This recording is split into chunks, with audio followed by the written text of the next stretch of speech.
Hi, hello, welcome to UPSC Mom. Today let us discuss about UPSC syllabus. Okay, UPSC exam pattern ఎన్ని స్టేజెస్లో ఉంటుంది ఇవన్నీ ఈరోజు మనం డిస్కస్ చేద్దాం.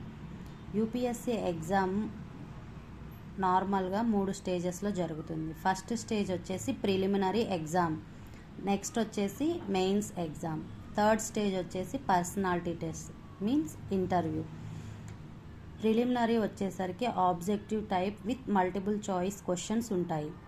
మెయిన్స్ ఎగ్జామ్ వచ్చేసరికి డిస్క్రిప్టివ్ టైప్, అంటే మనం ఆన్సర్స్ రాయాలన్నమాట. థర్డ్ వచ్చేసి పర్సనాలిటీ టెస్ట్, సో ఇంటర్వ్యూ ఉంటుంది. సో ఈరోజు మనం మెయిన్స్ ఎగ్జామ్ గురించి స్టేజ్ 2 గురించి తెలుసుకుందాం.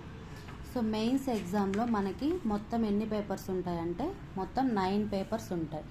ఈ 9 పేపర్స్లో మనకి 2 పేపర్స్ క్వాలిఫైయింగ్ పేపర్స్ ఉంటాయి, 5 పేపర్స్ జనరల్ స్టడీస్ పేపర్స్ ఉంటాయి, అండ్ రిమైనింగ్ 2 వచ్చేసి ఆప్షనల్ సబ్జెక్ట్స్. టోటల్గా 2 ఉంటాయి. ఈ 2 క్వాలిఫైయింగ్ పేపర్స్ ఏమేమి ఉంటాయంటే paper A Indian language for 300 marks, paper B English 300 marks ఉంటుంది. ఈ పేపర్ ఏ ఇండియన్ లాంగ్వేజ్ వచ్చేసరికి మనం ఏదైనా Indian language selected by the candidate from the language included in 8th schedule to the constitution. మన రాజ్యాంగంలో 8వ షెడ్యూల్లో ఉన్నటువంటి ఏవైతే మన లాంగ్వేజెస్ ఉంటాయో ఆ లాంగ్వేజెస్లో ఏదైనా మనం సెలెక్ట్ చేసుకోవచ్చు అన్నమాట ఈ ఇండియన్ లాంగ్వేజ్ క్వాలిఫైయింగ్ పేపర్లో. ఫర్ ఎగ్జాంపుల్ ఇక్కడ చూడండి 22 లాంగ్వేజెస్ ఉంటాయన్నమాట 8th షెడ్యూల్లో. Assamese, Bengali, Gujarati, Hindi, Kannada, Kashmiri, Konkani, Kannada, Kashmiri, Konkani, Malayalam, Manipuri, Marathi, Nepali, Odia, Punjabi, Sanskrit, Sindhi, Tamil, Telugu, Urdu, Bodo, Dongri, Santali. So ఈ విధంగా మన ఇండియన్ లాంగ్వేజెస్ 8th షెడ్యూల్లో రికగ్నైజ్ చేయబడి ఉన్నాయి. వీటిల్లో మనం ఏదైనా ఒక మన మదర్ టంగ్ కానీ మనకు నచ్చినది ఏదైనా మనం సెలెక్ట్ చేసుకోవచ్చు అనమాట. దీంట్లో మొత్తం 300 మార్క్స్కి ఉంటుంది ఈ పేపరు, 3 hours అనమాట. సో ఇక్కడ కాంప్రిహెన్షన్ ఆఫ్ గివెన్ ప్యాసేజెస్. ఈ పేపర్ ఎలా ఉంటుందంటే మనకి 300కి 75 మార్క్స్ వస్తే సరిపోతుంది. 75 మార్క్స్ వస్తే క్వాలిఫై, అంటే 25% వస్తే సరిపోతుంది మనకి. ఈ పేపర్స్ క్వాలిఫై అయితేనే మనకి రిమైనింగ్ పేపర్స్ అనేది వ్యాలిడిటీలోకి తీసుకుంటారు. ఇన్ కేస్ ఇందులో కూడా నీకు 25% రాకపోతే అవి డిస్క్వాలిఫై చేస్తారనమాట. సో ఇందులో చూడండి, ఇందులో ఎస్ఏ ఇస్తారు, వొకాబులరీ, యూసేజ్. సో ఎస్ఏ మాత్రం 100 మార్క్స్కి ఉంటుంది. మిగిలినవన్నీ దానికి సంబంధించిన 60 మార్క్స్, 40 మార్క్స్, అట్లా గ్రామర్కి కొంచెం మార్క్స్ అట్లా ఉంటాయి అన్నమాట. నెక్స్ట్ ఇది పేపర్ ఏ ఇండియన్ లాంగ్వేజ్కి సంబంధించింది. తర్వాత పేపర్ బి వచ్చేసి ఇంగ్లీష్ కూడా 300 మార్క్స్కి ఉంటుంది. ఇది కూడా డ్యూరేషన్ 3 hours. సేమ్ దీనికి కూడా 25% అంటే 75 మార్క్స్ వస్తే సరిపోతుంది అనమాట.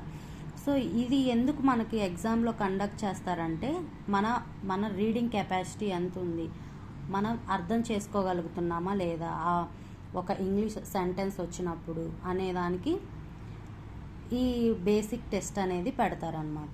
సో దీంట్లో కూడా comprehensive passages, precise writing, usage, vocabulary, essay ఇవన్నీ ఉంటాయి అన్నమాట. సేమ్ దానిలాగే ఎస్ఏ కూడా 100 మార్క్స్ ఉంటాయి, రిమైనింగ్ అనేవి 60, 40 అలా మార్క్స్కి ఉంటాయి అన్నమాట. సో ఈ 2 పేపర్స్ ఇవి 300, 3 hours డ్యూరేషన్. అయితే ఇక్కడ ఒక నోట్ ఏంటంటే ఇక్కడ పేపర్ ఏ ఉంది కదా ఇండియన్ లాంగ్వేజ్. ఈ Indian language north east states ఏవైతే ఉంటాయో నార్త్ ఈస్ట్లో కూడా అన్నీ కాదు, అరుణాచల్ ప్రదేశ్, మణిపూర్, మేఘాలయ, మిజోరాం, నెక్స్ట్ నాగాలాండ్, సిక్కిం, ఇవి వచ్చేసరికి వీళ్ళు ఇండియన్ లాంగ్వేజ్ దీనికి ఎగ్జామ్స్ చేసుకోవచ్చు. అంటే వీళ్ళు ఈ ఇండియన్ లాంగ్వేజ్ ఎగ్జామ్ రాయకపోయినా అంటే డాఫ్లో మెయిన్స్ ఎగ్జామ్ ప్రిలిమ్స్ క్వాలిఫై అయిన తర్వాత డాఫ్ చేసేటప్పుడు దాంట్లో వీళ్ళు ఈ ఇండియన్ లాంగ్వేజ్ ఎగ్జామ్తో చేయొచ్చు అనమాట. ఎందుకంటే వాళ్ళ లాంగ్వేజ్ అనేది 8th షెడ్యూల్లో లేదు కాబట్టి, వాళ్ళు అందరు ట్రైబల్స్ సంబంధించిన వాళ్ళు ఉంటారు కాబట్టి వాళ్ళకి స్క్రిప్ట్ అనేది ఉండదు కాబట్టి అంతవరకు ఎగ్జామ్షన్ అనేది ఉంటుందన్నమాట. ఎవరెవరికి అరుణాచల్ ప్రదేశ్, మణిపూర్, మేఘాలయ, మిజోరాం, నాగాల్యాండ్ అండ్ సిక్కిం, ఈ నార్త్ ఈస్ట్ స్టేట్స్ వరకు. ఓకే, సో ఇవన్నమాట, ఇవి దీనికి సంబంధించినటువంటి పేపర్ ఏ, మెయిన్స్లో పేపర్ ఏ, పేపర్ బి, క్వాలిఫైయింగ్ పేపర్స్ గురించి మొత్తం ఇన్ఫర్మేషన్ ఇదన్నమాట. నెక్స్ట్ మనం తర్వాత జనరల్ స్టడీస్ పేపర్స్ ఉంటాయి. పేపర్ 1, తర్వాత paper 2, paper 3, next paper 4, paper 5, next optionals. So next వీడియోలో ఇవన్నీ చూద్దాం. ఫస్ట్ అయితే ఈ క్వాలిఫైయింగ్ పేపర్స్ ఈ 2 3 hours 300 marks. Okay, thank you.